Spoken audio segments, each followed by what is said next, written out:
عمرك سألت نفسك هو ليه الحيوانات البرية بتهاجمنا؟ يعني هل مثلا زهقوا مننا ومن تصرفاتنا ومن أشكالنا؟ ده بقى اللي هنحاول نعرفه من الحكايات الأربعة اللي معانا النهاردة، والقصة الأخيرة مرعبة بالزاف. 4 حكايات هتخليك تعيد النظر في إنك تستفز الحيوانات في أقفاصهم أو تستخف بطبيعتهم، لأن عواقب الأفعال الغبية دي بتكون مميتة وقاتلة. يعني صورة سيلفي مع جاكور اسود تستحق انك تخسر ايديك قصادها؟ عاوز تعرف كل حاجة هقولك، بس زي ما احنا متعودين صديقي الانسان قبل الكلام وجب السلام. السلام عليكم ورحمة الله وبركاته. فيديو جديد من اوعى الوحوش طبق الاشهر.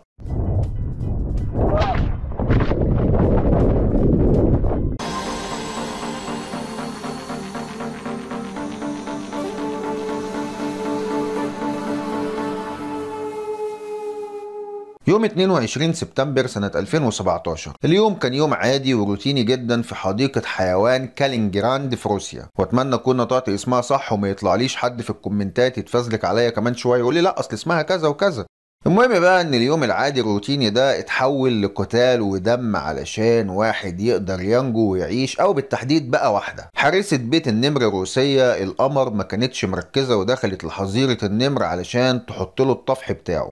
بس المعلمة دي بقى ما كانتش على تواصل مع باقي الحراس اللي نسيوا باب النمر مفتوح وهي جوه في الحظيرة بتاعته.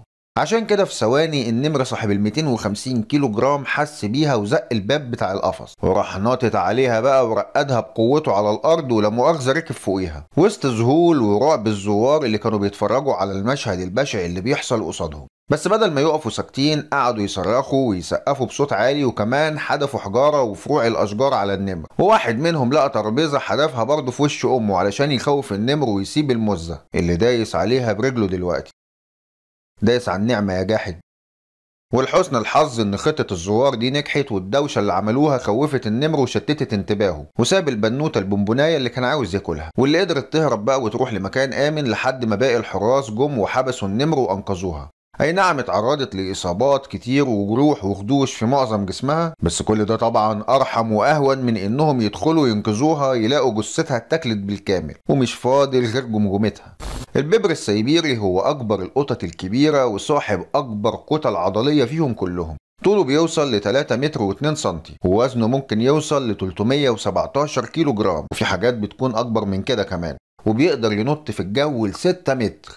كمان عنده رؤية ليلية أحسن من رؤيتنا احنا البشر 6 أضعاف.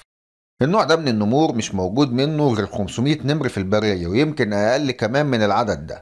عشان كده هم مهددين بشبح الانقراض وموجودين في الكتاب الأحمر الدولي ومحميين بموجب القانون وممنوع صيدهم. لكن مع ذلك البشر بيطردوهم وبياخدوا الموائل والغابات بتاعتهم وبيصطادوهم علشان فروهم الغالي. ربنا يحميهم يعني من شرنا وطمعنا.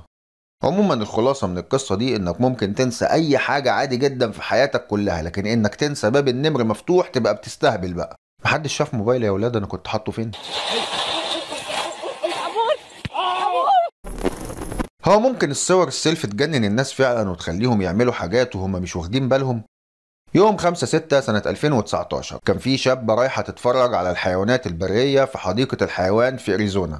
الشابة لمحت في قفص من الأقفاص بتاعة الحيوانات جاكور اسود نادر. الجاكور كان قاعد مريح جنب سور القفص بتاعه. البنت شافت ان دي فرصة عظيمة بقى انها تاخد صورة سيلفي معاه وهو قريب منها، وتجاهلت كل التحذيرات والعلامات وراحت نطة الحاجز اللي طوله متر واللي بيفصل بين الضيوف وقفص الحيوان المفترس. المعلمة قربت من القفص وادت له ظهرها علشان تاخد سيلفي معاه. وقتها الجاكور بقى شاف التطفل ده تهديد اقليمي لمنطقته ولمكانته، وفي أقل من جزء من الثانية كان الجاكور عدى إيديه من السياج المعدني ورشق مخالبه في إيديها اللي عايزة قطعها دي. الحيوان فضل مادد مخالبه وماسك إيديها وسط صريخ البنت اللي سمع كل الجنينة. الزوار اللي كانوا قريبين منها جريوا عليها علشان يساعدوها. واحد منهم جاب إزازة مية وعداها من السياج وقعد يرش الحيوان بيها ويحدفها عليه علشان يشتت انتباهه، والحركة دي فعلا خلته ساب قبضته من إيد البنت والناس سحبوها لبعيد. بس دراعها كانت باظت خالص وبقت غرقانة بالدم وكلها جروح عميقة عاوزة غرز وعملية ترقيع. وبعد ما عالجوها بفترة رجعت للحديقة وعملت انترفيو واعترفت بغلطها وإن ما ينفعش حد يقلد التصرف بتاعها أبدا، واجمل حاجه بقى في الموضوع ان اداره الحديقه رفضت قتل الجاكور، وقالت ان الحيوان كان بيدافع عن حدوده ومش غلطان، واللي عندكم بقى اعملوه. حيوان الجاكور هو اكبر القطط اللي موجوده في قاره امريكا الجنوبيه وامريكا الشماليه، بيوصل وزنه ل 113 كيلو جرام، وعنده عضه قويه جدا بتوصل ل 1500 رطل لكل بوصه مربعه.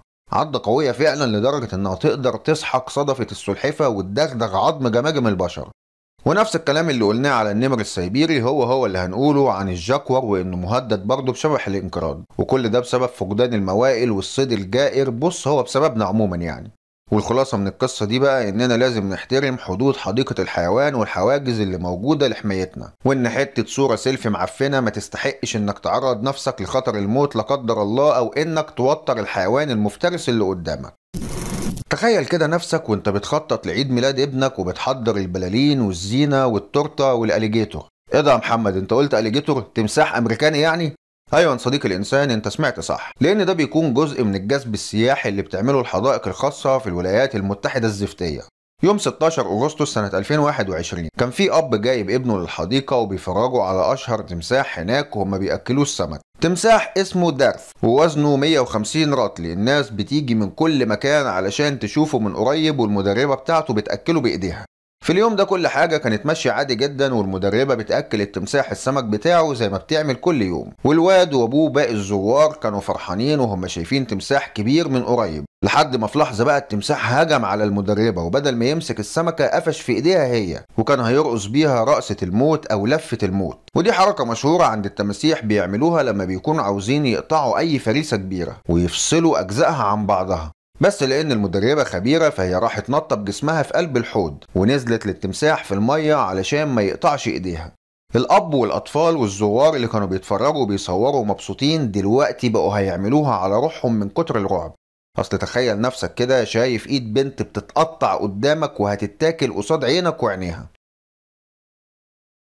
وبدون ما يتردد الاب دوني وايزمان نط في قلب الحوض هو كمان، وراح طالع فوق ظهر التمساح. دوني ضغط على ظهر التمساح علشان يثبته ويحاول يشل حركته وما يخليهوش يلف ويقطع ايد المدربة ليندوسي هي اللي كانت بتوجه دوني وبتقول له يعمل ايه بالظبط، وفضلت محافظة على هدوءها. وبعد وقت مش قليل من تثبيت التمساح وخنقه، اخيرا بيفك قبضته عن ايد ليندوسي وبتحرر نفسها. وبعد ثواني دوني هو كمان قام وجري من فوق ظهر التمساح وخرج من الحوض. اي نعم حصل له شوية خدوش، بس طبعا مش زي ليندوسي اللي اصاباتها كانت اسوأ وابشع بكتير. وبالرغم من ان التمساح ملفش معاها رقصة الموت، هو يدوب بس قفل بقه عليها، الا ان المدربة حصل لها قطع في الاوتار والرصغ بتاع ايديها اتكسر، ده غير الجروح كمان. بس بعيدا عن كل ده هي شكرت دوني، لان اقل حاجة كانت ممكن تحصل لها في اليوم ده هي ان ايديها تبقى في معدة التمساح. وبمناسبة التمساح فهي قالت انها قربت منه اكتر من اللازم، وانه مش غلطان وكان بيتصرف بناء على غريزته اللي ربنا خلقه بيها. الاليجيتور او التماسيح الامريكية ممكن توصل لوزن 454 كيلو جرام وتنمو لاكتر من 4 متر، وعندهم قوة عض بتوصل ل 3000 رطل لكل بوصة مربعة. يعني باختصار كده هم واحد من اقوى الفكوك في المملكة الحيوانية كلها. سرعة المخلوق ده بتوصل ل 32 كيلومتر في الساعة الواحدة في قلب المية. وطبعا سمعتهم زي الزفت بسبب طريقة افتراسهم واكلهم البشعة، ده بالاضافة كمان لهجماتهم على البشر. ومن سنة 1948 لسنة 2021 حصل 26 حالة هجوم مميت من التماسيح على البشر، يعني البشر اتاكلوا فيها حرفيا، وكلهم كانوا في الولايات المتحدة الزفتية، واغلبهم حصلوا في ولاية فلوريدا البلد، الولاية اللي فيها اكبر عدد من التماسيح البرية في الكوكب ده كله. والخلاصة من القصة دي ما تقربش من التمساح حتى لو كان هادي وأليف، لأن مفيش حاجة اسمها حيوان مفترس يبقى حيوان أليف. هو ممكن يبقى هادي ومطيع بعض الوقت، لكن الأكيد إنه عمره ما هيخالف غريزته اللي ربنا خلقها جواه غصب عنه طول الوقت. دلوقتي بقى هنروح لآخر قصة معانا، ولو فاكر إن التلاتة اللي فاتوا نهايتهم كانت حزينة، فأحب أقول لك بقى إن القصة دي هي الحزن كله. حديقة الحياة البرية في أبيوكوتا في نيجيريا بتضم أكتر من 140 حيوان، زي الضباع المرقطة والمخططة والتعابين والطيور، والأشهر بقى طبعا الأسود الأفريقية الجبارة الضخمة. حارسة ومدربة الأسود بابا جي داولي صاحبة ال 35 سنة كانت رايحة للحديقة يوم السبت زي ما هي متعودة، وراحت بقى عند بيت الاسد وفتحت له علشان تحط له الاكل، والاسد موجود عادي في القفص لان هي اللي مربياه ومدرباه وبتتعامل معاه زي كلب كبير شويه. الزوار كانوا مبسوطين وهم شايفين واحده واقفه جنب اسد وبتحط له الاكل من غير اي حواجز. لكن فجأة الأسد هجم على بابا جي وعضها من رقبتها وقتلها وأكل أجزاء من جسمها قدام الناس. طبعا الكل أول ما شاف المنظر ده فلق من الجنينة وهرب، والشرطة قالت إنهم قتلوا الأسد بسرعة علشان ما يشوهش الجثة أكتر من اللي حصل فيها، وأعلنوا وفاة الحارسة والأسد الساعة 8 إلا تلت صباح يوم السبت. وده يعلمنا إننا ما نثقش في أي حيوان مفترس، خصوصا بقى لو كان الأسد سيد الوحوش ووقت الأكل كمان. وبكده يكون خلص فيديو النهارده من اوعى الوحوش طبق القشر. صديقي الانسان الجميل الحبوب، ايه اكتر حادثه من الاربعه اتفاعلت معاها وشدت انتباهك وليه؟ اكتبوا لنا تحت في التعليقات، وان شاء الله استنونا في حلقات جايه اقوى وامتع. والسلام عليكم ورحمه الله وبركاته.